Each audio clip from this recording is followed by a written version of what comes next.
Welcome back, everyone. I hope you all had good key takeaways from. We have a lot more lined up for you in the second and subsequent halves. It is time that we now move on to our second session, which is the blockchain cluster. Our first talk of the day is brought to you by Deepika Karan. Deepika works as a blockchain developer at Walmart and is the co-chair of Hyperledger India chapter. She has presented her work on design patterns to practically scale blockchain networks at the Hyperledger Global Forum in Dublin in 2022. She has also won many hackathons at both the national and the global levels. Deepika will be shedding some light on enterprise blockchain with Hyperledger Fabric. Let's welcome Deepika on stage with a warm round of applause.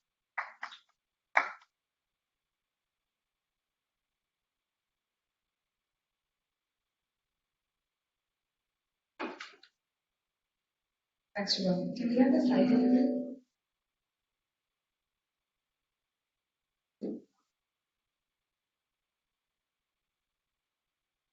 All right. Hi, everyone. Very good morning to all of you. Namaste. I'm Deepika Karanji, and today I will be talking about Introduction to Enterprise Blockchain with Hyperledger Fabric. Before we begin, I just want to say that it's an honor to be standing on a platform like SOSCON India 2023, and I'm really happy to be here. And hopefully by the end of the next 30 minutes, we've both taken away something from each other. We'll have a small Q&A session, hopefully by the end of the session if time permits. And yeah, we can get started. Okay, this slide has already been done by Amritesh, but I am required to tell you that this presentation represents my views alone and not that of any organization that I'm affiliated with. So now that we've got that out of the way, let's get started with the actual content. So for the next 30 minutes, I will be taking you through a brief introduction, what is blockchain, a couple of use cases so that we're able to understand why we need enterprise blockchain, the different types of blockchain that exist, and an introduction to enterprise blockchain itself. We'll also look at a couple of options which are available in the market and see what kind of parameters we need to look at to really evaluate what blockchain solution we need to use for our use cases. We'll also take a quick look at Hyperledger. We'll have an overview of that, and then we will have a slightly deeper technical conversation on Hyperledger Fabric. So this is the mandatory slide for any blockchain presentation these days, because we need to really understand why blockchain is so different. So in case of a traditional centralized database, it follows a client-server architecture where all the data is stored on a central DB, and there is a DB admin who has control over that data. Data can be updated, deleted, and the power to do that lies in the hands of the administrator, right? But in the case of blockchain, it's a distributed database architecture of sorts, what we call as distributed ledger technology. So here, every participant in a blockchain network behaves as an administrator in part. So if any data needs to be written or updated on the blockchain or on the database, based on certain consensus or based on certain policies, certain number of participants or nodes in the network need to agree to write that data onto the ledger. Only then will the blockchain be updated. So that's what makes that's what builds an inherent sort of security into the concept of blockchain itself. Right. So even now, a lot of people, Mohan and Jim and everyone spoke about how there are certain buzzwords in the market today, like AI and ChatGPT and all. And we're currently at a stage where even if I say blockchain now, people say, really? I mean, is that something that's actually being used? So not sure if it's a great idea or a shiny object syndrome is what the general consensus is. But I'm sure folks here at Samsung and maybe a lot of other companies who are actually implementing blockchain to solve real-world use cases know the real power that blockchain can truly harness in terms of solving some real-world examples. So to that effect, I have a couple of use cases that are actually being used today. So, with respect to India, the government of India actually has an official blockchain website where you can see the kind of design architecture they're looking at to explore use cases for certificate chain, document chain, drug logistics, property chain. But one of the real world use cases which has actually been implemented is the use of blockchain to store CBDC certificates. For I think 2019 to 2021, all the 10th and 12th standard certificates have been stored onto a blockchain network and is currently managed by the NIC or the National Informatics Center. And what those folks have done is they've come up with something called ABCD, which is Academic Blockchain Document. And every time a CBSE publishes a certificate, it gets written onto the ledger. So why is this cool? It's because whenever you apply for a job, right, verifying your education credentials is a whole thing by itself, which is why employers want your original certificates. So if there is a way in which as soon as you pass your 10th standard, 96%, A+, whatever, that gets written onto your blockchain network. So that way you're able, the employer is able to verify that you are indeed as awesome as you say you are, simply by referring to the blockchain ledger and without having to actually pay for that transaction, right? So this is one of the use cases that is in India today, and globally as well, blockchain has found a lot of use cases in travel, in supply chain, and finance. And I think the tech talk after mine will be about CBDCs, which is also where blockchain finds a use case. So, I mean, as engineers, we all know that there's a difference between interface and implementation. Interface would be the requirement, and the implementation is how we want to achieve, that particular requirement, right? So for that, different use cases mandates that we use different types of blockchain. Broadly, you can think of it as divided into accessibility and visibility. Accessibility is about who is allowed to write onto your blockchain network. Visibility is who is able to read the data from that network. So in accessibility, we talk about permissioned versus permissionless. And visibility, we talk about public, private, and consortium networks.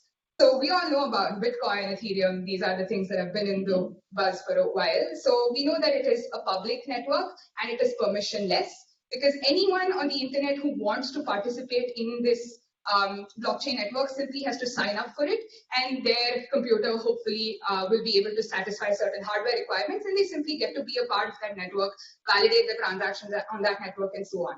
But that is not the case with a private or consortium network, where a certain group of individuals alone, or in case of consortium, certain organizations alone will have the permissions to be able to perform any actions or query the ledger in a blockchain network.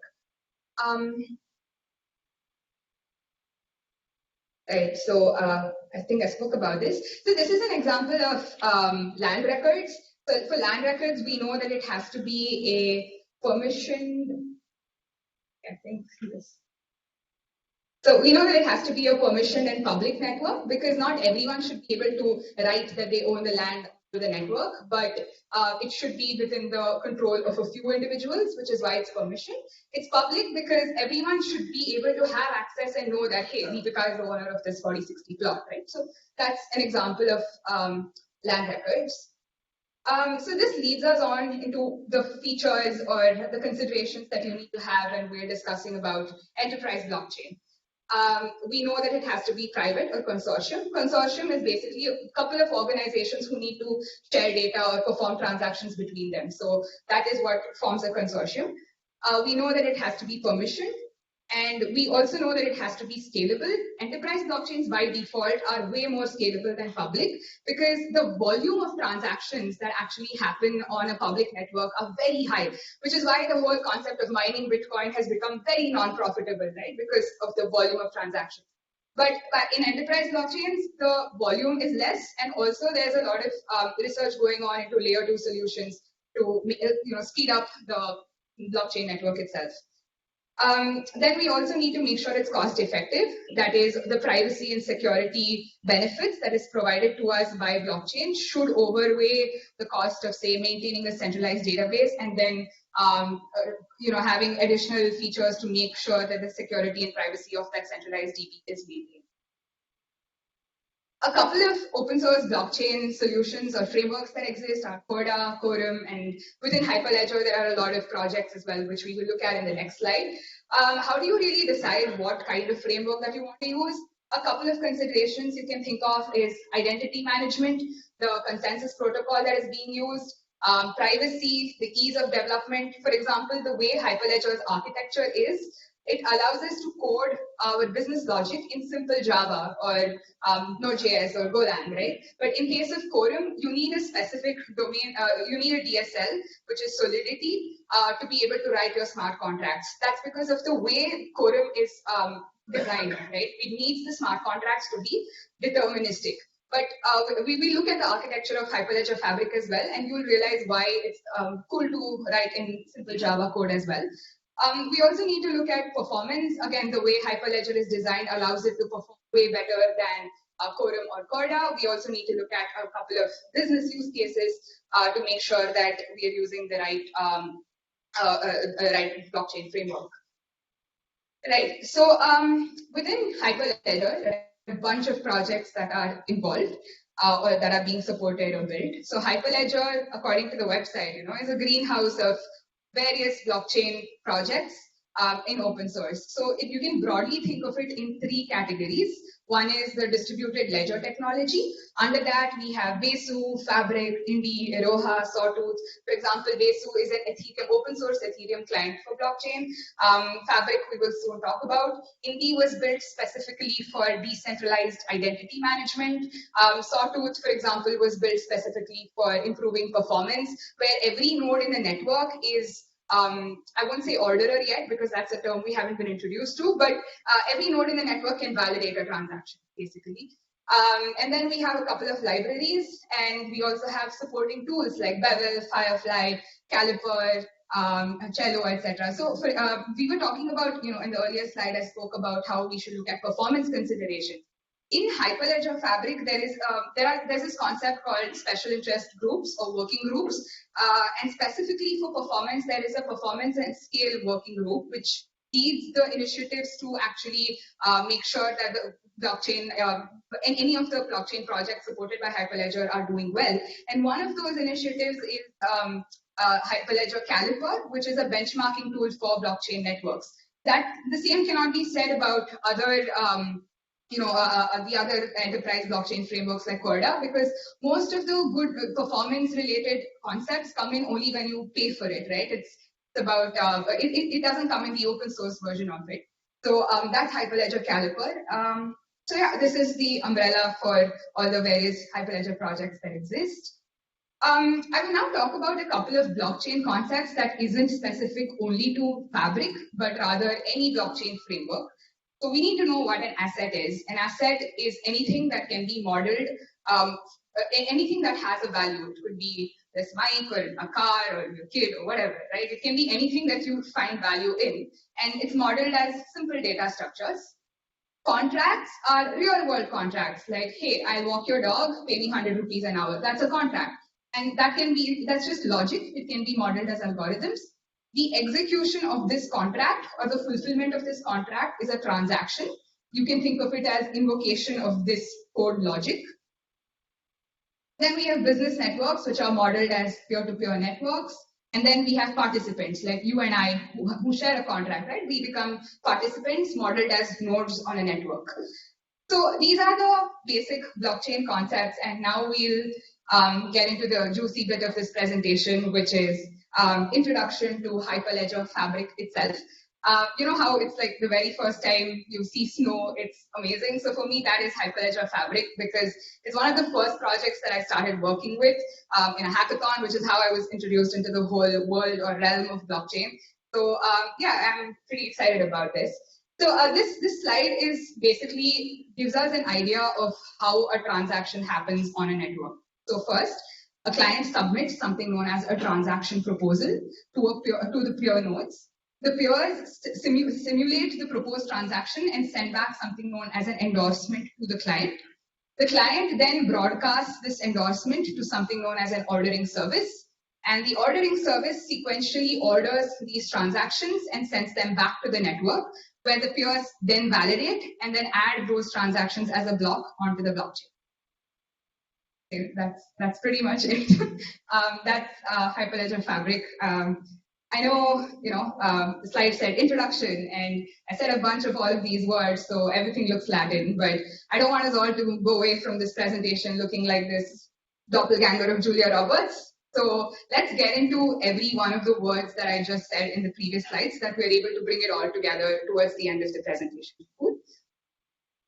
So these are the keywords we'll be going over. So first, we know what is a block. A block is a bunch of transactions, and a chain of those blocks is what forms a blockchain. Then we have the ledger, right?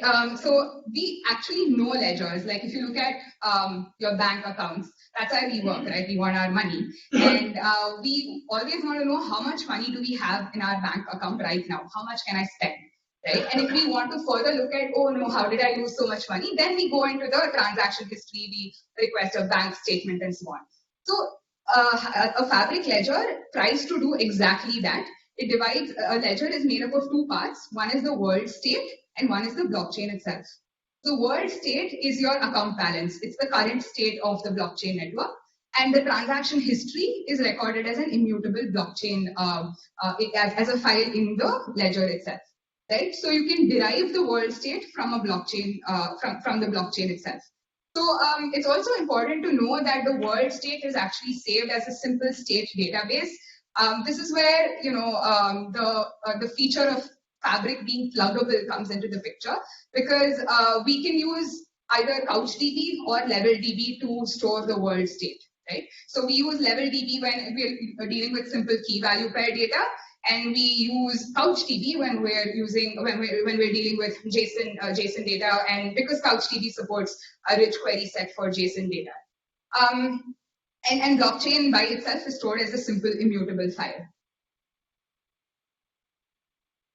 Right. So the next core concept of blockchain is a peer. So a peer is basically a node in the network that hosts the ledger as well as a smart contract. The smart contract is the business logic. I think that is a term we are all familiar with. It's there in any blockchain network, right? So peer hosts the smart contract and a ledger. A peer is the one that executes these transactions, and a peer can also be a part of multiple ledgers. Multiple ledgers can be a part of a peer, right? Next, we have something known as the membership service provider. So we've always said that enterprise blockchain needs to be permissioned. Fabric allows for permissioning. So how does that happen? It's not like you and I can actually just join a network and start doing things on it, right? So MSP is a mechanism that allows you to participate on a permissioned blockchain network. So people here may be familiar with certificate authority, right? So I will try to draw parallels between that and credit cards. So we have a lot of banks, HDFC and so on. So we request a credit card from them. They provide us the credit card. So this is the certificate authority. It gives us an identity. Then you go to your airport lounge and you ask them, hey, swipe my card, I need access to the lounge.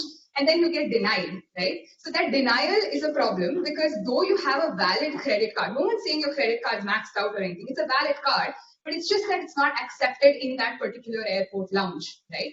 So that is what an MSP does. The certificate authority is the credit card provider, and MSP is the one that tells you whether the identity that you have is valid or not. So in essence, it gives you a sort of a role. Based on those roles, we know either a reader role, writer role, whatever. Based on that, we know whether you are able to perform certain actions on the blockchain. So it sounds maybe a bit complex, but its implementation is fairly simple. I don't know whether we have the time to get into each of these things, but it's basically implemented as a bunch of folders for every organization. Right, then we have an orderer. So if you remember in the very first slide, introduction to Fabric slide, I said that the client sends some transactions to the orderer, and the orderer then orders these transactions and then sends them back to the peer. So this orderer is a node on the network. What it does is orders the transactions, it creates blocks of these transactions, distributes the blocks to the peers, and how it actually orders these transactions is through a consensus protocol. So in Fabric, because it has the whole pluggable architecture, it supports 3 different types of protocols. One is the Raft consensus, which is most popularly used in production. Then there is Solo, where we talk about a single node only. There aren't multiple nodes. And then there is Kafka, which is quite similar to Raft, but yeah. An orderer is never a single node. It's a bunch of orderer nodes together. So whenever I say orderer, I actually mean an ordering service. An ordering service is a bunch of orderer nodes, and each of these nodes need to participate in the consensus, for example, Raft consensus, to be able to endorse the data and then to be able to order the data by achieving consensus. Then we have something called channel. So Mohan earlier in his keynote was talking about trying to see how blockchain is solving security-related concerns, right? So Fabric provides 2 ways to do that. One of those ways is a channel.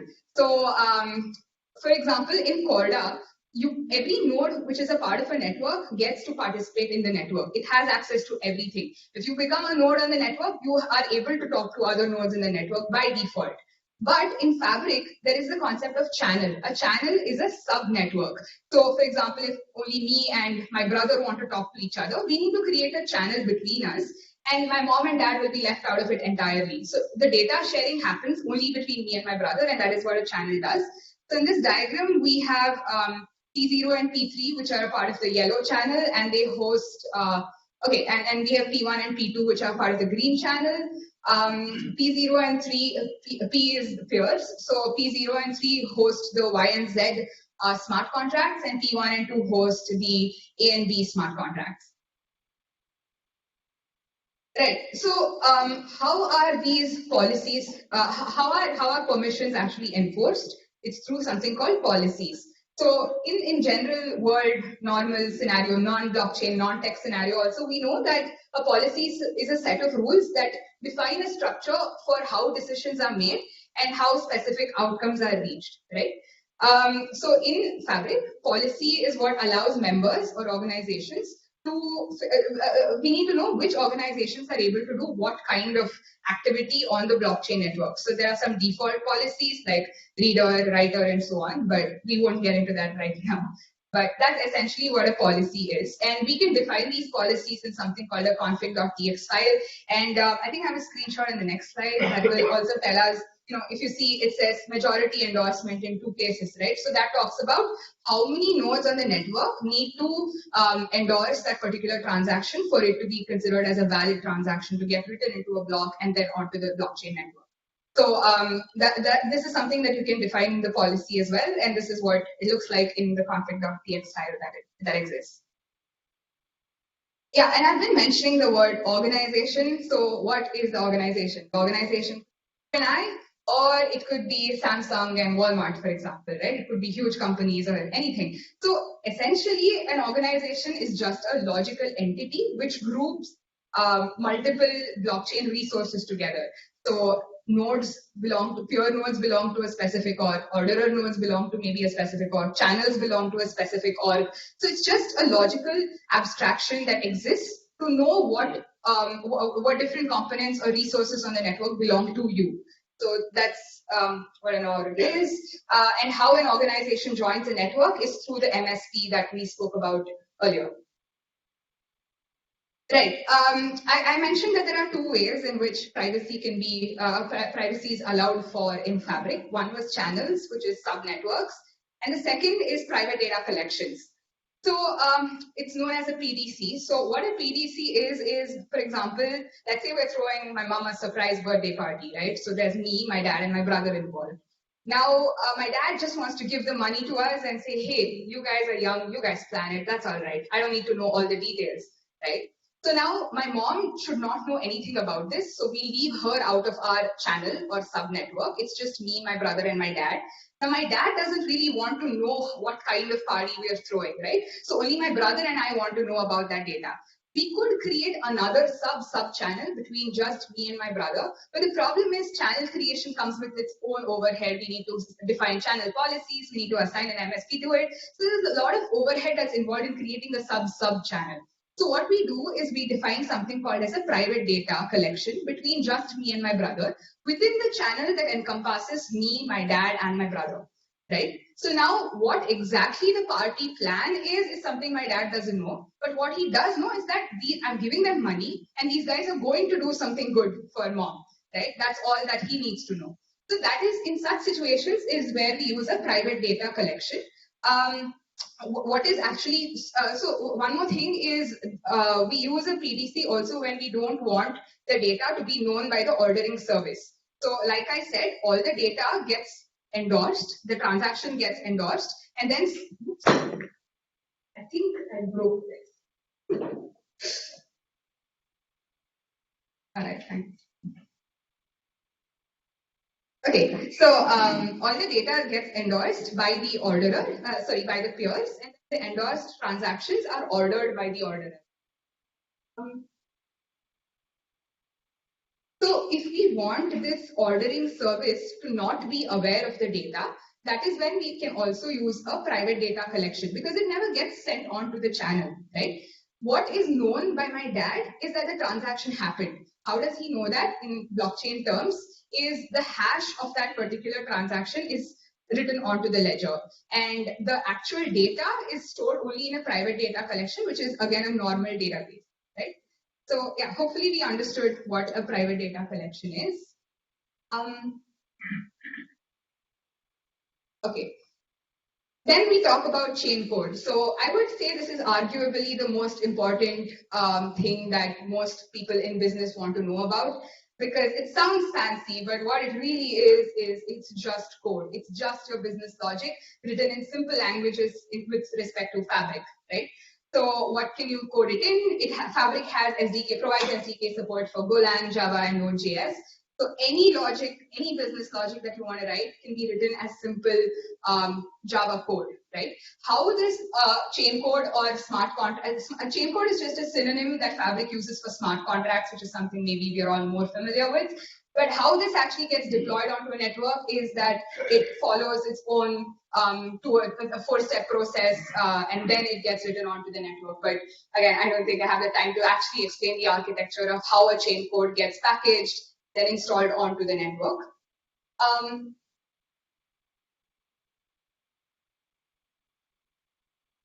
Right. So this is an example of what a chain code looks like. And again, this is the first chain code that I ever wrote, or maybe second after init ledger. So this was a use case for electronic bill of lading. So for those of you who are maybe not so familiar in the supply chain terminologies, a bill of lading is basically just a document which tells you that all the items or goods that are in a particular shipping crate or box or whatever belongs to me. So whoever has that document, whoever is the owner of that document, owns all the items which are associated with that document, all the goods associated with that document. So this is a smart contract or chain code written in Java. So what this smart contract does is transfers EBOL ownership and a bunch of parameters that it accepts, and you just have to, invoke this chain code through, there's a Hyperledger Labs project called HLF Connector, through which you can communicate or invoke the chain code. And once the chain code is invoked, it then gets executed, then the transactions are endorsed, ordered, and then written onto the ledger. Right. So I think we've covered all the major terms that we need to know about Fabric. Be mindful, this is not an exhaustive list. I think once you dig deep into the documentation, you'll come across a lot more. But hopefully this has given us some idea. In the introduction slide, I had put up a fairly oversimplified version of how exactly a transaction gets written onto the ledger. Now that we've understood more about the various terms associated with that, let's just take a look at, again, as to how a transaction flow occurs in Fabric. So first we have the client or the application which connects to a peer, and then it invokes the chain code, like I want to transfer the bill of lading ownership, that's the chain code I want to execute. So it sends a transaction proposal, right? It doesn't actually execute it, it sends a proposal to the peer. Now, what the peer does is it simulates that and generates something known as, it generates the query or update proposal response. This response is something known as an endorsement, right? Then it then sends this proposal response or the endorsement at step 3 back to the application client. Now, based on the various policies that have been defined, the client waits till enough number of peers have endorsed it. So the policy is what defines how many peers endorse it or sign off on it. So we say, for example, in the policy file that I showed you earlier, it said majority endorsement, right? So say 51% of the peers in that network need to put their signatures and send the endorsement response back to the client. And once the client has received enough number of endorsement, it creates something known as a transaction request. It sends that to the orderer. So request that transaction is ordered is sent at step 4 to the orderer. The orderer or the ordering service internally executes or undergoes the whole consensus mechanism like Raft or Kafka, or if you're in dev stage Solo, and then it orders these transactions. Mind you, these transactions are ordered not in the order in which they are received, but more so in some random order, but deterministic order. So once the order is finalized, it's final. So in a Raft consensus, one ordering node says, hey, I want the transactions to be the order 312.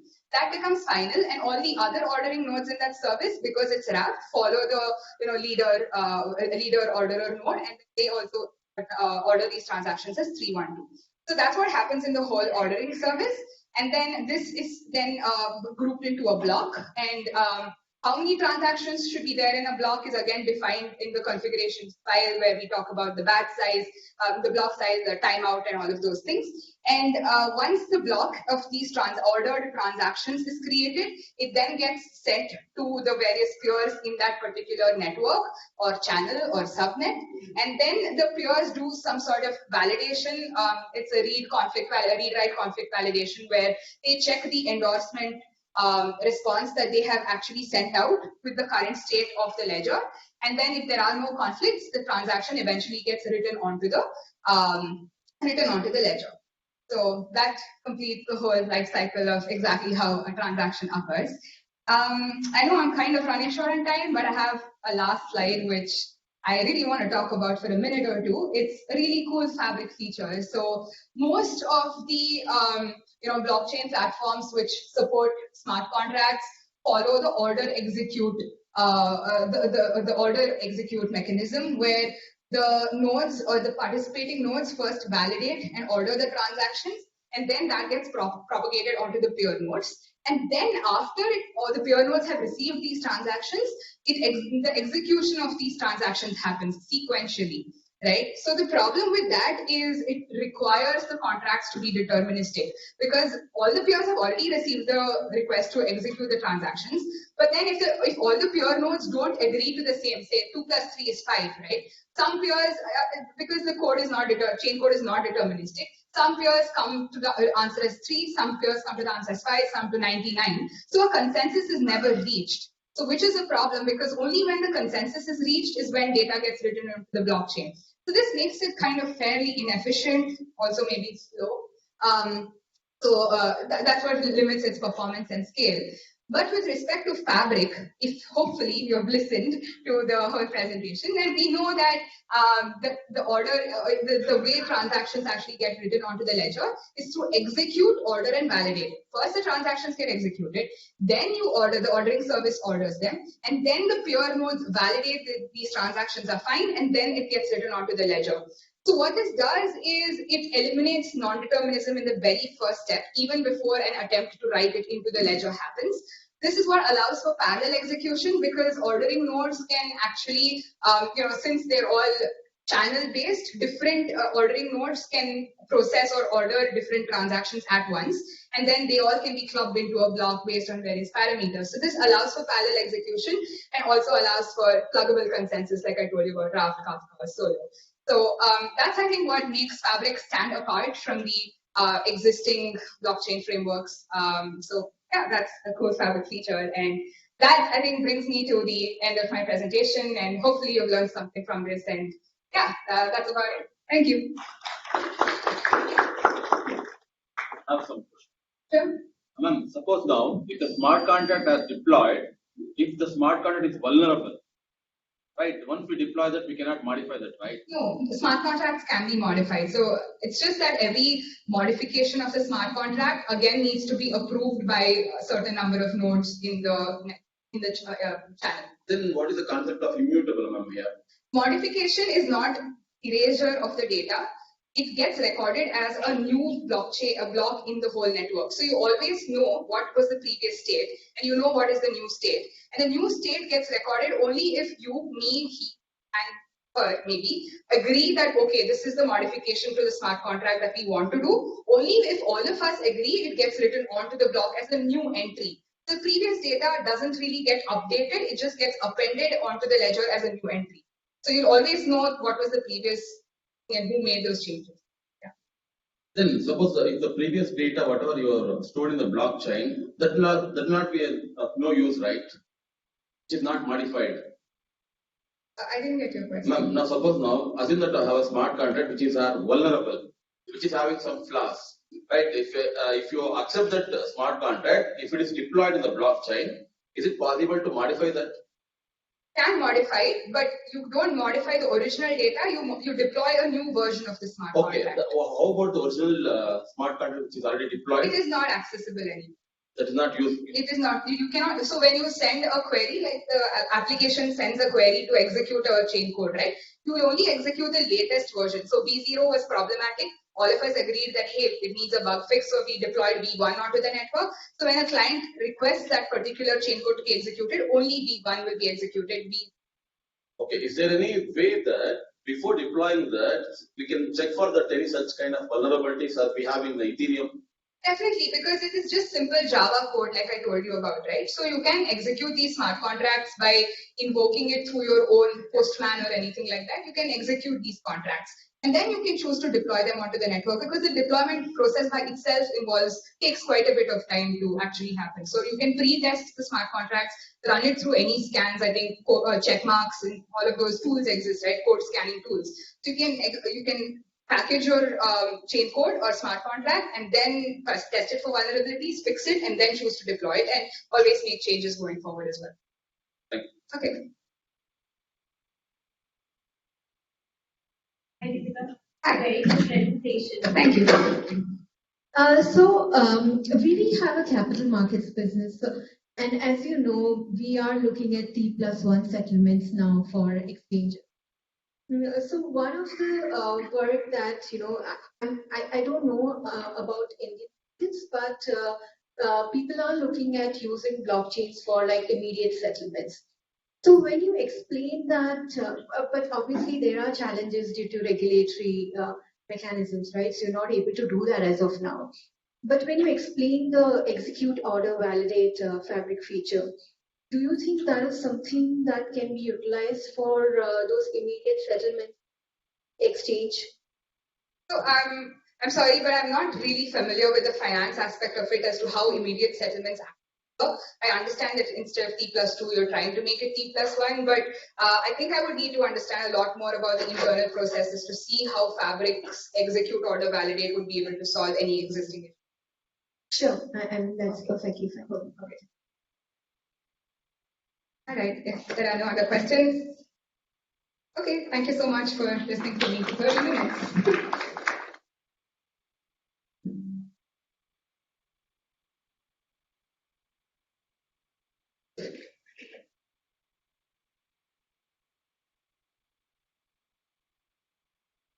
Thank you, Deepika, for such an insightful talk. I'm confident it was a great experience for all the blockchain enthusiasts. Now, we bring you two esteemed speakers, Vinay and Kamlesh.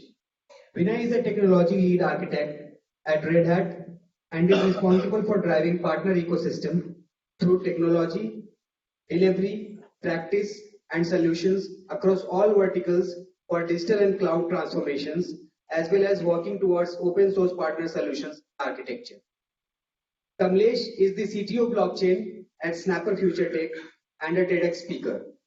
He is the founding member of India Blockchain Forum and is Hyperledger India co-chair and a member of the Hyperledger Technical Steering Committee. He is among the top 30 influencers of blockchain in India. Vinay and Kamlesh will be talking on open source technologies like blockchain powering central bank digital currency. So without further ado, let's welcome Vinay and Kamlesh to share their wisdom. Yeah, hi. Thank you for invitation. So let me share my screen. Thank you, guys. I think I will join you post lunch. I couldn't attend it for a call. Definitely, good, very. We're still 2 minutes away from the hour. Good morning to everyone. In the keynote, you heard all the industry more into most of understand the CBDC as a use case. I think let's touch upon that. Kamlesh. Yeah. So just let me share this.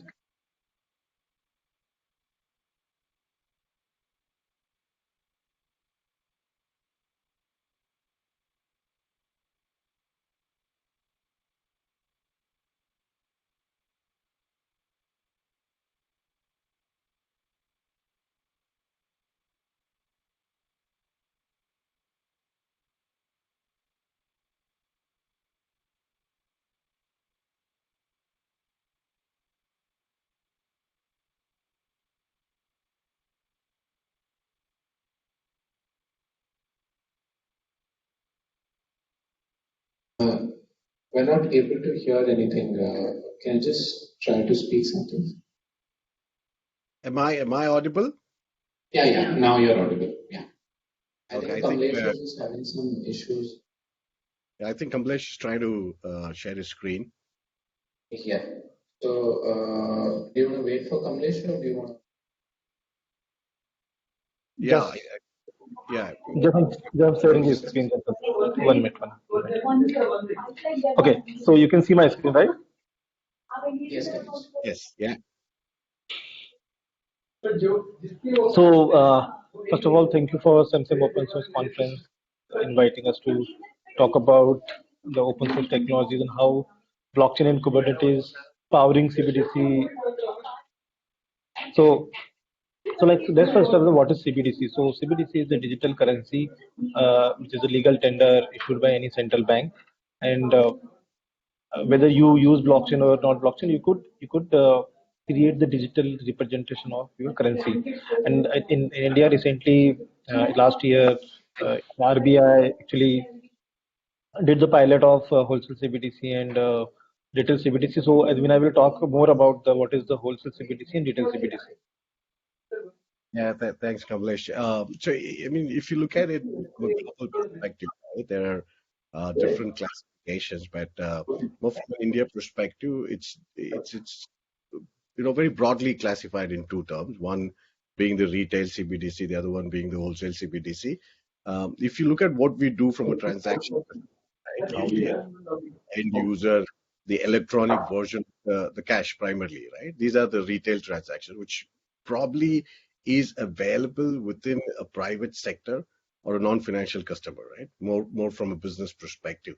But on the other side, wholesale CBD is more restricted access to a select financial institutions, those central banks, which are more like an issuers in that case, right? So, but we have to make sure that we understand that the wholesale CBDCs are not actually intended for settlement between the banks or any of those related wholesale transactions. So that's a bit of a difference there. And if you look at it, if you look at it from a global distribution perspective, I think Deepika did mention in her very technical deep tech talk that CBDC is definitely a global use case, right? And if you see how are we as of today in terms of all the deployments across the globe, there are roughly about 130 countries that the Atlantic Council actually tracks, among which there's 11 who have successfully launched, and roughly about 21 which is under pilot as of now. If you see India, all those green dots that you see are the pilots one, and India currently is in a pilot stage. It's roughly about 8 to 9 banks have already brought the pilot in deployments, and it's currently being used. So that's pretty much what it is. And like Deepika rightly identified, it's a global case, and CBDC specifically from India is taking a huge forefront. And you probably would have heard our honorable RBI, mention about how serious they are, and this is pegged to be the next, in terms of volumes, can beat UPI also. So that's the significance of CBDC. Yeah, right. So let's talk about like what is the India perspective CBDC. So as we know, right, Indian government and RBI started the two pilots. First pilot in December last year for the wholesale CBDC, so interbank settlement between the banks, and then early this year also the pilot for retail CBDC. So retail CBDC is a kind of the like consumer like us can use the CBDC. Even I am one of the retail CBDC user. So in start there are 8 banks started like HDFC, SBI, ICICI Bank. Started the pilot within a couple of cities, and now this is extended to the other cities. And even RBI recently announced like is going to be 1 million transaction by end of this year. I think 1 million customers on the CBDC platform. So what is the objective? Because we have very strong digital footprint or digital ecosystem of UPI and the IMPS. So bringing the CBDC, I think first thing is a financial inclusion. So still there are people who are out of banking system. Another like the cost. So operating the cost of UPI and the IMPS or existing, let's say, currency note distribution is a cost. So CBDC is going to reduce this cost. Another is maybe new innovation in the payment space.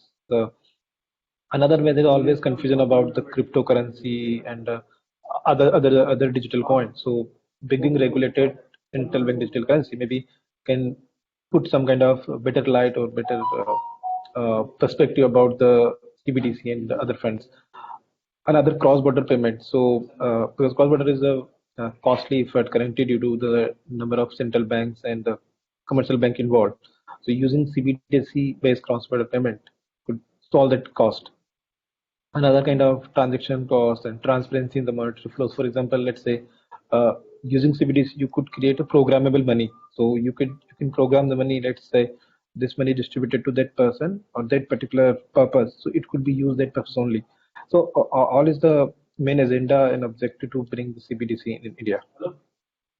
And I think another thing that is it's a very genuine question about the UPI and CBDC because India is a very powerful UPI payment system.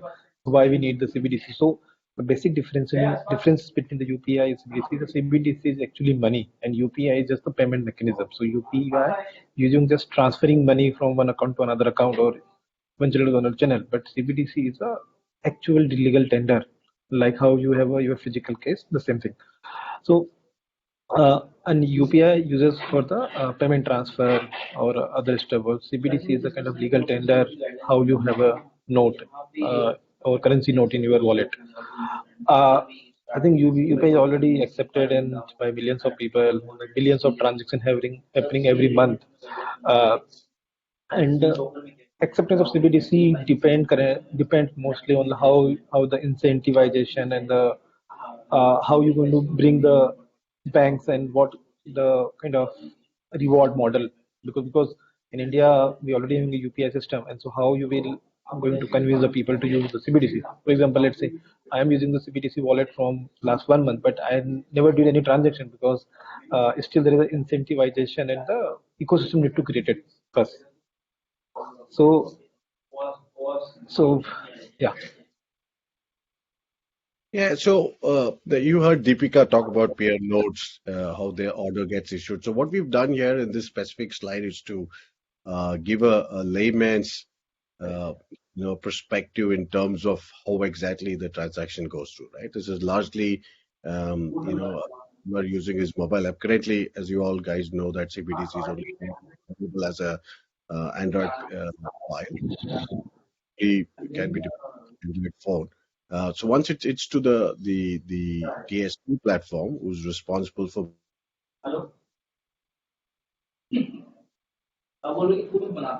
Hyperledger Fabric, where the emphasis would largely be around ensuring that the entries are made into the blockchain, right? So I've not depicted a typical HSM, hardware security manager, for your key managements or your DMC zones here. Largely, it is to showcase how the transaction flows between the end user across the bank, touches the core banking system, and puts it back onto a ledger. Both, database system off chain or on chain are also part of it, right? Now, if you see, all of this is under a container.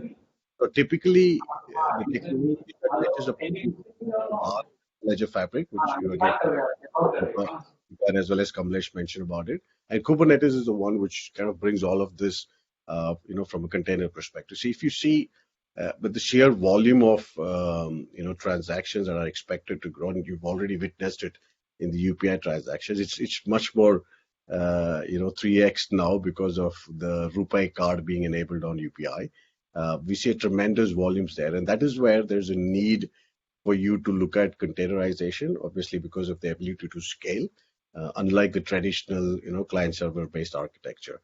So that is where both Hyperledger Fabric and Kubernetes become such an important open source technology that makes this whole CBDC implementation and use case a more reality.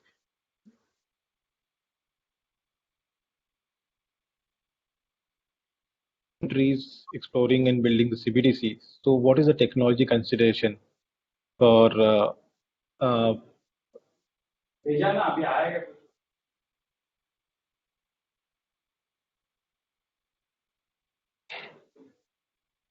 yeah, I'm audible. Yes, yeah, you are, Yeah. Kamlesh, please. Yeah. So I was on the technology consideration. So because we talk about the CBDC is a right use case, is a global use case, already 130 countries exploring the CBDC implementation. So what is the right technology and how you will decide which open source technology you should build on? So we need to consider about the highly scalable, because when you're talking about the CBDC, is going to be the nationwide system where you have a very high volume and rate of transaction without performance degradation. Another is a robust, so system should not be any failure or any kind of other thing. Another is a security access control mechanism, cryptography security required for the, because you are storing any digital money on a some kind of system. So, and cross platform, because every country may be building on the different platforms or different protocols. You need to have a proper cross platform. Let's say, for example, if someone building on R3 Coda and another country building on Fabric or maybe Ethereum or maybe any other private blockchain, so you need to have a cross chain combination to work together. Another is like we already having an existing IT system, like suppose we have our payment mechanism, banking services. So your technology should be able to integrate with the existing IT platforms. Another is the programmability.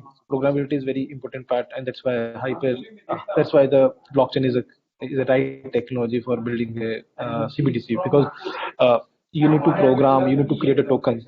CBDC is just kind of token of your money. All this thing required. Another thing like how you could create analytics and port monitoring system. So I think, and that's why we need open source technologies like in Kubernetes or any other like Hyperledger or Linux Foundation technologies.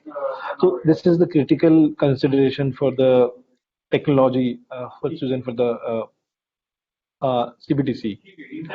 Another thing like I mentioned about, like say for example China. So China not using any blockchain for their CBDC, and that's why lots of privacy concerns out there, like maybe government or maybe central bank can pinpoint the usability of a currency, or maybe block the transaction or block the currency in particular area.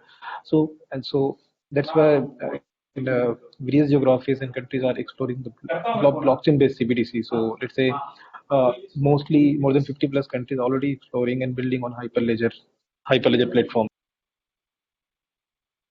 Some building on base. So why the blockchain is required for CBDC? So one is this transparency and security, because blockchain is a distributed database, and the security is a part of the cryptography and immutability. So is beyond that one. Another is the programmability, because you need to define rules and some kind of whether expiry of money or maybe a specific use of money, all could be programmed using token or maybe smart contract. Means it. Another is the resiliency and redundancy, because you can't rely on a system, one centralized system where every citizen's currency is stored. You need a distributed or a resilient system where the even fault tolerant is the requirement, because you can't, let's say RBI account having a one central node running in Mumbai and everybody is having a EX in that one. So one is maybe you can't escalate, another is maybe you become fault tolerant, is the requirement. Another is tokenization. So because on top of CBDC, there are number of new use cases and business model can come along, and that's why tokenization is the very interesting model in the blockchain ecosystem. Yeah, and another thing, like why Hyperledger for CBDC? So Hyperledger, you must be knowing, like Deepika might cover in her presentation about the Linux Foundation open source blockchain, and so if you see this CBDC global map, and you can see mostly countries are building whether on Hyperledger Fabric or Hyperledger Besu or Hyperledger Iroha. So because Linux Foundation backed the Hyperledger Foundation, and is an enterprise grade modular architecture, so with very easy to build upon, or kind of the support and the maintenance by Linux Foundation. So you can see this, like this is the current status by 2022. Like mostly countries are exploring and building on, and you can have a better idea by referring this Hyperledger CBDC white paper released last year.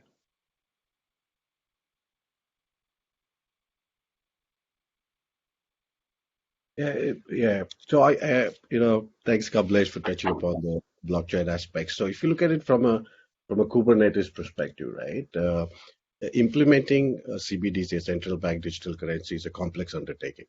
It requires a robust and a scalable infrastructure to handle the digital currencies. Right from the issuance, the distribution, and the transactions, and at the same time, it has to be secure. It has to be efficient.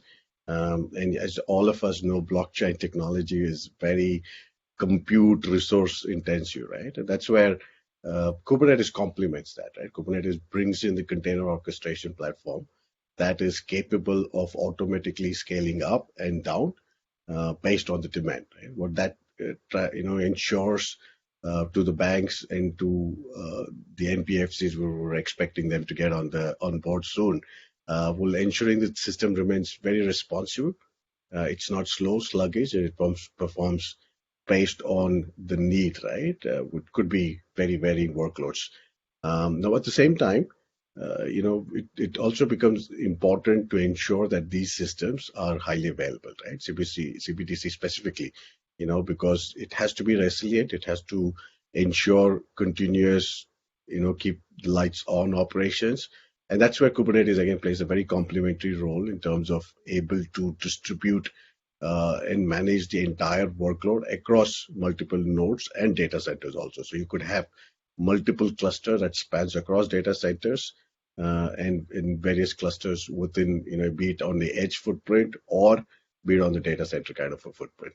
Now, when I say that, now CBDC, as it's maturing, as the cloud economics are coming into picture, it becomes extremely important to have a very deployment architecture that is not tied to a certain footprint, right? It gives you an ability to be absolutely flexible when it comes to deployment. It could support various type of deployment models. Now the footprint could be a typical private cloud or an hybrid cloud, which is a combination of private and public. And see, most of the banks are already embracing public cloud. Some of them are, looking at reducing the public cloud dependency, bringing in a hybrid emphasis. So all that becomes an important aspect, and Kubernetes again provides support and enables the central banks to choose whatever kind of deployment approach that they would want, which probably also aligns to other business priorities that they have. Right? It could be from a regulatory compliance aspect,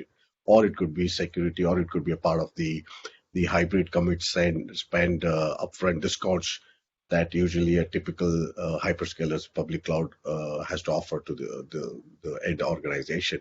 Now, at the same time, I touched about efficiency, right? It's absolutely important for you to utilize the hardware resources. And like I said, blockchain is a very hardware intensive value proposition that is required for you to run and operate a typical blockchain kind of a setup. So that's where the container placement and how well I can distribute it across various clusters, various infrastructure makes it absolutely important for me to utilize the hardware. At the same time, I be efficient in terms of minimizing my cost and reducing the environmental footprint. And if you look at sustainability, is such an important aspect to all the CXOs today. They want to ensure that their carbon emission and contribution to a green software, green ops becomes a top priority for all of them. And that's where, again, Kubernetes complements. Now, having said all this, the most important one is the ability to resolve rather than look at how do I react to a certain downtime, right? Do I have abilities to self-heal? Now, the biggest and most important availability aspects in terms of fault tolerance is the ability of this entire system to self-heal and at the same time recover that service rather than going and looking at what is the root cause, resolving it, understanding it, making the necessary change request and following the entire process. It becomes highly important for you to ensure that you recover that business service and resolve later. That again is more important because the fault tolerance also brings a huge reliability factor to the entire implementation. And if there is some unexpected failures, which is quite common, Kubernetes has the ability to scale up, scale down, bring more node affinities, and ensure the placement is appropriate. Therefore, making it an always-on kind of a setup. Now, next slide, please. So from a security perspective, previous slide. It becomes utmost important, right? When you move on to the authorization requirements in terms of what is the role, what is the persona, what level of segregation of duties are enforced to ensure that the authorized person is able to see what they have to see and able to act upon what they have to act upon becomes an utmost importance for a CBDC implementation. And of course, Kubernetes comes with network level segmentation policies that you could define and attach any kind of RBAC policies where you could probably allow certain central banks to control access to the various components and resources and also ensure, like I mentioned, the proper authorization, right? Now, one very important thing that, if you see the previous slide of Kamlesh mentioning about planned downtime, right? How can I ensure that everything underneath, in terms of infrastructure that controls the entire implementation, has an ability to do updates and rollbacks very seamlessly without a downtime?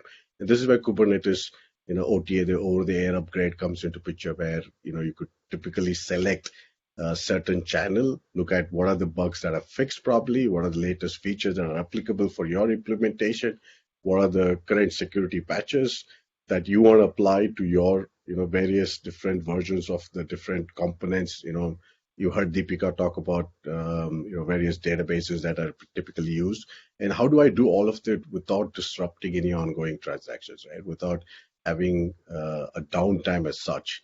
That becomes a key role. Now, at the same time, in terms of bringing the whole security operations center, bringing the whole self-healing capabilities by having proactive monitoring becomes absolutely important. That's where Kubernetes has this pluggable approach towards integrating monitoring and logging tools, enabling observability, a central single pane of glass that gives you ability not just to monitor the health objectives of the workloads, but also in terms of what the performance is, in terms of where proactively it is heading, or does it require some kind of escalation to ensure that proactively issues are identified and resolved.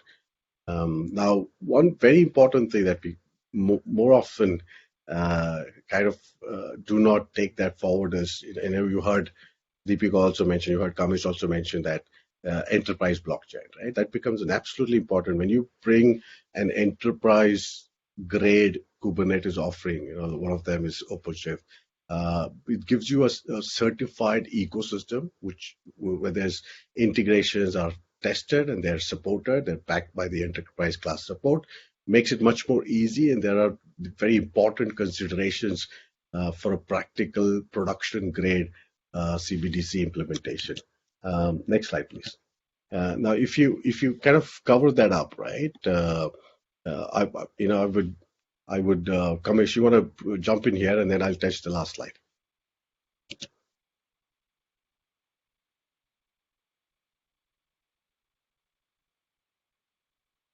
You're on mute, I guess. I'm mute. No, I don't see. No, I'm not on mute. Yeah, we can hear you now. Yeah. Okay. So, inside. Okay.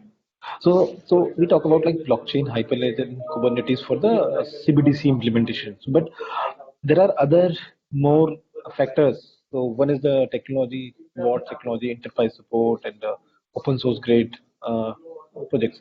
Another like the controllable regulation. So because when you're building the CBDC platform for any country, you need to follow lots of fintech regulation and the government regulation. So how you want to design and what you consider for building a CBDC platform. Another is like scalability, because when you're building a CBDC platform for any country like India, it should be scaled like how the UPI transaction happening. So you need to do that. And UPI, because it's a Web 2 or normal client server architecture, when you're building the distributed architecture, you need to see that scalability level. Another is the praising privacy. So because what is the issue happening in China CBDC? Because there is no privacy of the transactions. And when, let's suppose if you're doing a 5 rupees or 10 rupees transaction, that's the privacy of your transaction, where you're spending, whom you're paying. Because the so actually the case should be the case like privacy of the CBDC implementation approach. Another is the transaction anonymity. So not just the kind of privacy of a user, but also about the anonymity of a transaction. So there shouldn't be any transaction history of any transaction where anybody can identify the person is spending for what purpose and to paying whom. But still there are lots of regulation factor also required, because let's say when you're paying a case is more than 50,000, you need to declare your PAN number, right? So similarly, how you gonna enable both kind of thing together? For the let some transaction you need to be the transaction anonymity, and some transaction need to be even transaction history. So all is a practical consideration required for any country to implement a CBDC. Another is the security, because recently, if you heard about the US CBDC in president election actually. So one president candidate said like he's going to ban the CBDC implementation in US due to the security, because cyber security concern need to be cared very factually and very different way, because you are playing with the money of any country. So that security concern is very important. So all security, privacy, anonymity of transaction, regulation perspective, the resilient system, availability of system. Because let's say you can't say like your CBD system is not available for one day, then people not able to spend and transact to each other. So all is a practical consideration required for enterprise CBDC implementation. And there are a number of different bodies, and like there's a Digital Euro Association, there is a Digital Crown Foundation, there is a MIT Digital Currency Research. All is building or working on a similar kind of practical consideration model. And even World Economic Forum, even the big Bank of International Settlement is working with different central banks together to create a open standard for building such kind of CBDC implementation the globe. We've kind of touched upon what is CBDC, the flow, and how technology is making makes it so important in terms of the consideration of why it's absolutely important for CBDC. We also touched upon the practical considerations. You always talk about scalability, security, privacy, the infrastructures have optimized it, have a high availability, fault tolerance, and of course be able to distribute it across any, right? We want to convey wrap this up in terms of backing up open source technologies and open standards, which is definitely the way to go. It definitely brings in less developed in the ability to tap into the innovation that the community drives. And key consideration from an enterprise perspective is where all of it is backed by an enterprise support, backed by cloud ecosystem.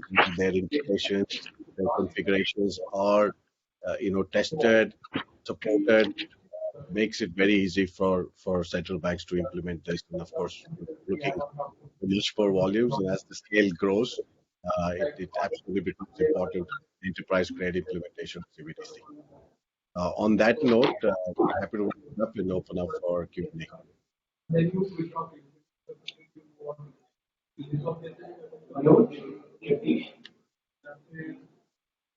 I think we can see some question if they stop sharing. Yes, I know. Yes. Good to see you, person. Everybody should be here after lunch. What time is lunch? Lunch is another 20 minutes. Is there a schedule of this? I have If there are any questions, we'll tell you off the interest of. It will be alright if I take downstairs. Questions later on.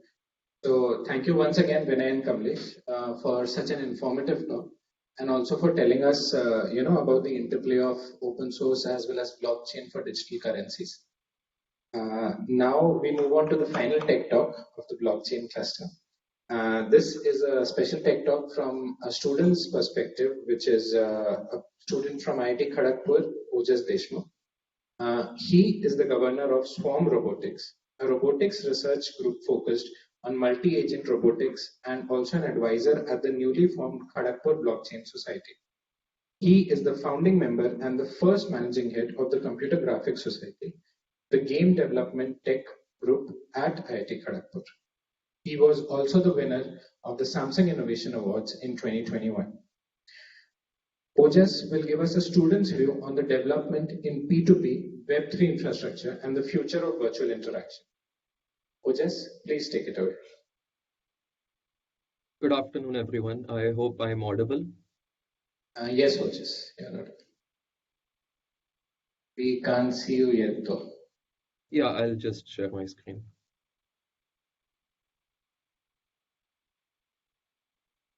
All right, so this is a bit relevant considering that Chandrayaan just launched a few days ago, but moonshot is my favorite word. And what a moonshot idea is basically something that is so outlandish, so complex and crazy that it is almost impossible. But the thing is that once it pays off, the payoff is huge. So as a student, of course, it is our job to dream big. And maybe because we do not have an idea of what exactly our limitations are, we often just go head first into trying to build projects. Now, the real good thing about trying to build very big and complex projects is that we aren't alone. There's always some work that can be built upon. And that's where the Saturn V comes in. You can't build it in a day, and it will get you to the moon, but it takes hundreds and thousands of people working on it. So with that, let's get started on my talk. I'll be discussing P2P developments, a few Web3 infrastructure projects and tech stacks that I've worked on, and how they come into play with the future of virtual interactions. So before we get started, open source has been very important as a student. I cannot imagine working on any project without any library or some other previously built project at hand. It's almost impossible to imagine working on, say, a neural network without having access to TensorFlow or PyTorch, or maybe working in robotics without ROS. So instead of starting from scratch, we are able to save time and effort and try to bring our own mix into the idea that was put in by the original developer. And that is very amazing because we are building upon something that a person might have worked on 10 to 15 years ago. And we're adding value to that. This was a very interesting observation that I had after giving quite a few hackathons. that in most cases, we have only a one-off project. And even after the hackathon is concluded, it is normally not made publicly available. And what this means is that across a lot of hackathons, while the tech paradigm could completely change over those years, projects remain similar. And since they're one-off, they're built in a very short period of time, they do not get that complexity, they do not get that finish, and they more or less never become a proper product. So what we did in one of this recent hackathons conducted by Sui and KuCoin was we reached out to another team and we tried to build an ecosystem of projects while collaborating and sharing any findings that we had. This allowed us to understand their tech stack much faster and build really amazing projects. We'll get into the details of this afterwards. So let's start off with P2P. As the name suggests, in peer-to-peer, you will not have your traditional client-server architectures in which all data you receive is coming from a single server. Over here, we will have servers, of course, and we will be having nodes, which will be sending you the data or maybe decentralizing compute. So this means that each person, each node on the network is both a consumer and a provider of resources. And this is actually very popular in India. You might have heard of Napster from the very famous movie, The Social Network, in which Sean Parker was more or less immortalized. But the Napster protocol was originally made for sharing MP3 files online. And Sean Fanning was a very big part of that. So they did face a lot of problems when it came to piracy. But this was even before they had access to torrent. And then, of course, we have the BitTorrent protocol, something which I guess a lot of the students who are attending this talk have actually used. So BitTorrent uses all of its users as seeders. And what this means is once you have a complete download of a file, you switch from a download mode into an upload mode in which you are sharing parts of that file. Now, unlike in your centralized server model in which you are downloading it sequentially, what BitTorrent does is it breaks that file into multiple parts. And what this allows is that it can be downloaded non-sequentially, which in some cases actually gives us much higher speeds. BitTorrent is by far one of the most used P2P networks out there. And last but not least, we have applications within the army itself, in which security is key. So we have the advanced collaborative environment, which actually allows real-time communication and sharing of intel between units in a certain geography. This actually allows them to coordinate whatever movements they're trying to do, make decisions, and they're actually trying to build this up into the DCGSA, which is trying to process this information and give it out in a way such that humans can actually understand and provide a valuable value proposition in any decision.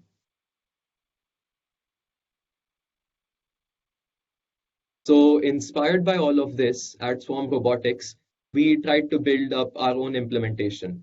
Back in 2018, when DRDO conducted a national event, DRUS, this was before I even joined college, a team from our group came placed as runners-up, where they had built a heterogeneous swarm of robots, as you can see on the left side of this slide. They had a drone, a few ground bots, and a novel sphere bot, which could all coordinate with each other and share their locations and survey an area. Now, inspired by this, we planned to work a bit more on it, during which we had our own OLSR routing implementation built up with a task for swarm division. And this is kind of similar to how open source works. The batch in 2018 won the competition and set the ground for building the OLSR and the swarm division algorithm. Again, in 2020, just before COVID hit, a team of ours went to Japan for a symposium in which they showcased the algorithm that they had made to divide groups of multiple bots to complete tasks.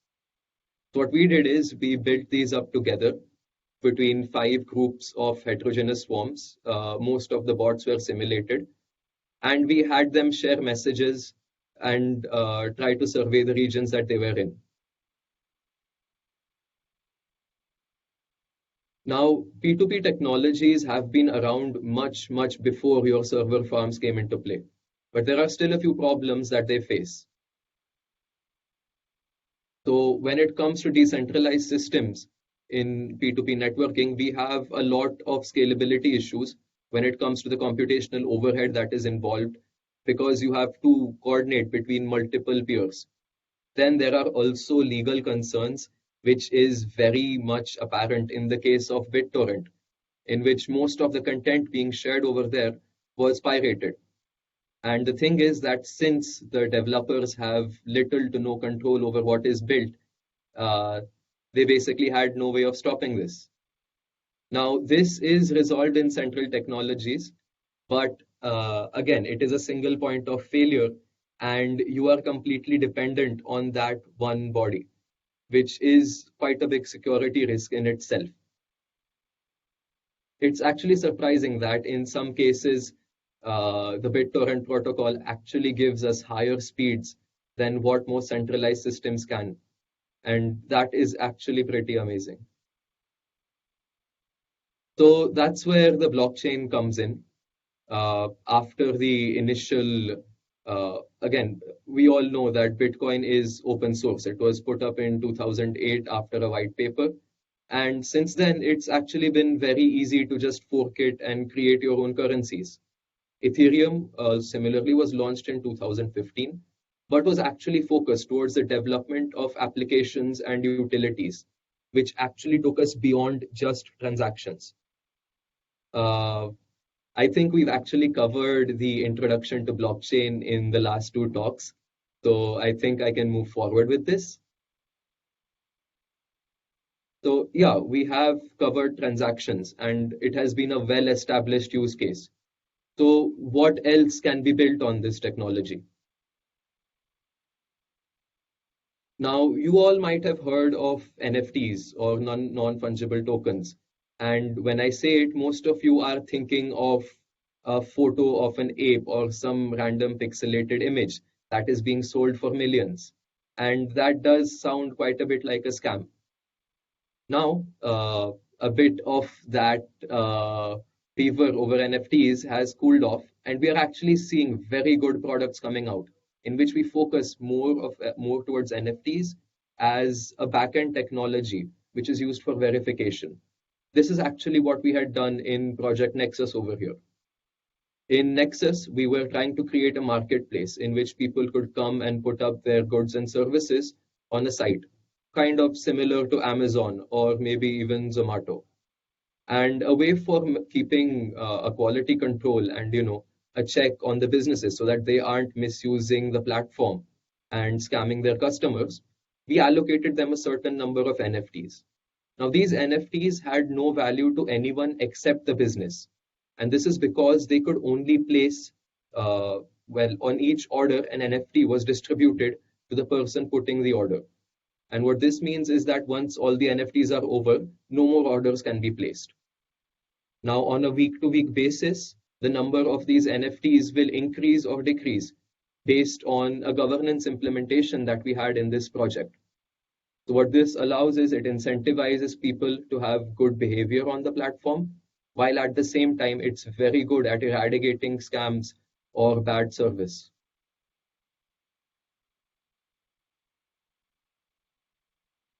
Another thing that we've seen coming up is a decentralized CDN, kind of similar to what BitTorrent was doing, but in a much more legitimate way.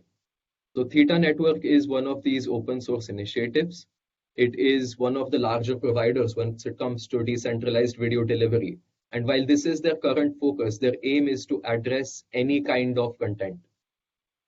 Theta had just recently conducted a hackathon in which we had put in Project Arcadia. Can I please get the video?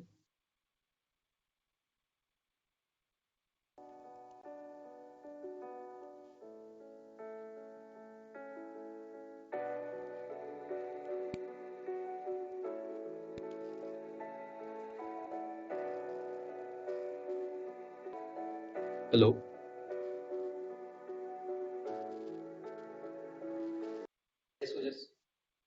Yeah. Okay, sure. This is fine.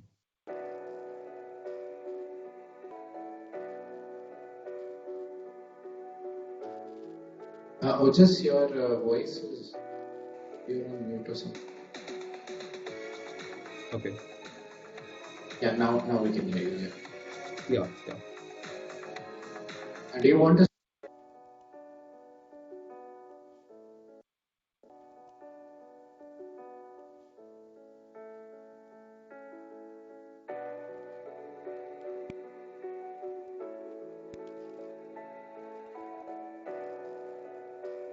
Sure. So this was our submission in the Theta hackathon.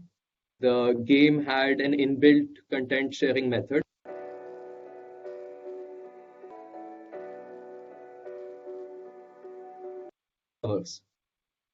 And using Theta, we were able to get almost simultaneous crisp video, which was pretty surprising. We did not expect it to be as good as it was.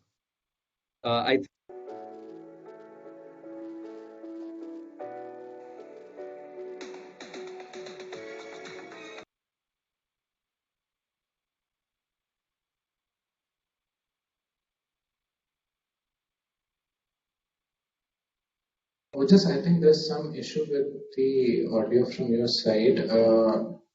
Would you want to go ahead with the video or can you move to? I think we can move on. Okay, all right, sure. Yeah. Sure. Is my screen visible? Yeah. All right. So how Theta works it has a dual system in which they have their own Theta coin for their network, which is used for transactions, buying or selling storage, and T-Fuel, which is used when you are actually uploading a video. And this is a very amazing method of actually getting their costs and actually allowing users to upload. So this project actually used 4 different videos, which could be done at a very low cost. Next up, we have Filecoin, which is a very popular decentralized storage network. So Filecoin employs this proof of replication mechanism in which each miner is replicating that data. What this means is that in the event of any attack, there will always exist a device that has your data. Once we've uploaded it to Filecoin, it cannot be destroyed. And thinking of this, we integrated it with one of our projects called Cited. Our hypothesis here was that research is broken in the sense that there isn't enough collaboration as there should be. And most of the researchers are not able to be vocal or they are not able to be heard. And they are only served by the H-index score, which actually does not provide them much incentive to collaborate. And we actually found out a few very surprising facts that around 90% of the papers that have been published are never cited, and around 50% are never read by anyone other than the authors and the referees. So what we did here was create a social network in which we had integrated Filecoin, in which a researcher can actually upload their paper. It will never be destroyed. They can upload their abstract or any article, and they can collaborate and interact with each other. Additionally, on citations, whenever those individual nodes are formed and any donations are made, researchers can actually pick a certain value which they want to share forward to whoever they have cited. And what this is supposed to do is to incentivize collaboration through 1, engagement, and 2, a direct monetary benefit. So last but not least, why is AR and VR here in a P2P talk? So for the last few decades, we have been consuming information in the same way. We've had a screen at least an arm's length from our eyes. And now we've reached an inflection point. This has changed completely. The screen now goes over here, and we are going to have a much more immersive way of consuming content. I'm pretty sure that at some point of time, a few engineers got really pissed off when their parents said not to watch the TV for too long or it'll damage your eyes. because they just happen to shift the screen all the way up there.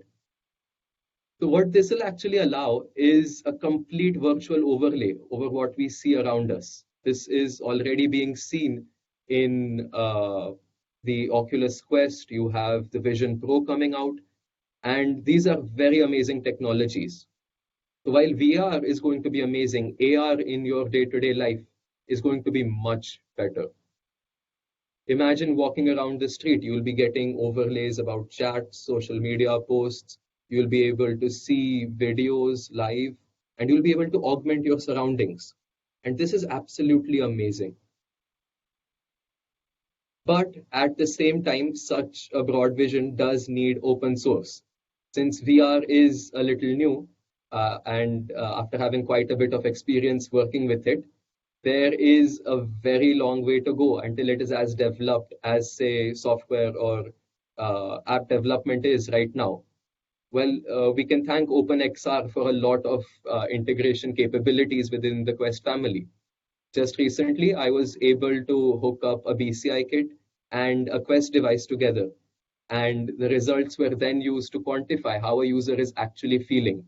And it might sound like a very big project, but it was very easy thanks to OpenXR. So when I talk about augmented reality, there is a computation problem. Now, a VR device or an AR device in this case has to be almost as light as my spectacles while packing more computational power than my phone does right now. Now, what this means is either the chip has to be really good, which is a bit far off, and to support that, it needs to have an even more powerful battery, which is going to generate its own heat, it's going to have its own weight. And what we see is a very big technical engineering problem that is actually stopping mainstream adoption of these technologies. So what I envision is a decentralized compute implementation. Since we do know that VR headsets are not that powerful, just boiled down to its complete hardware, it is essentially your phone. It has the average compute power of around 1 teraflops, whereas your average gaming PC would be starting at 10 teraflops right now. So what the VR developers had done right off the bat was allowed tethering. Now what tethering did is it basically allowed you to connect to your laptop and use its resources. Now when we try to extrapolate this into augmented reality, we'll notice that we cannot completely be dependent on servers for live rendering, simply because the latency is too high. But what if you have multiple people in a similar location? You could implement a P2P localization, and this would actually help us to place whatever text we have. This could help to place objects in the real world and allow people to have this shared virtual experience, which in itself is the metaverse. So P2P is going to be very key as we go forward in the next 3 to 4 years when AR and VR kicks off. Thank you. Any questions?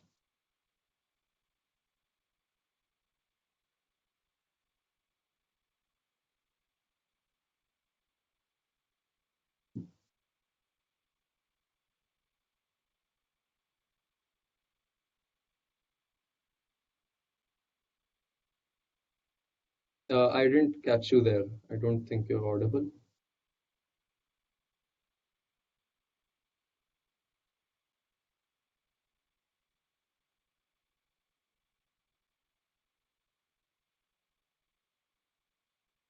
Hello. Moses, can you hear us? Yeah, that's better. Just can you hear us now? Can you hear us, Moses? Yeah.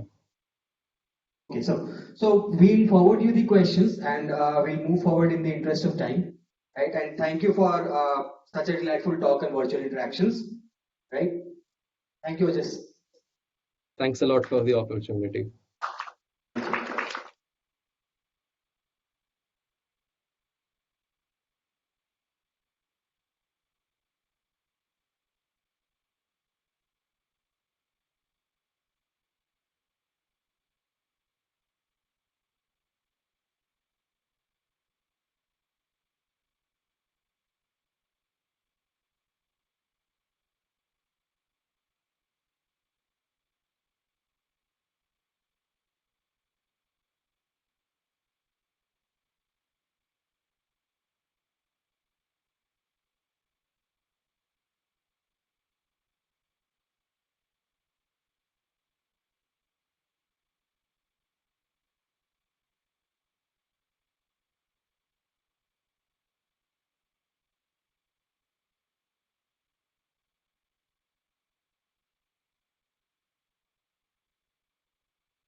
vulnerability detection.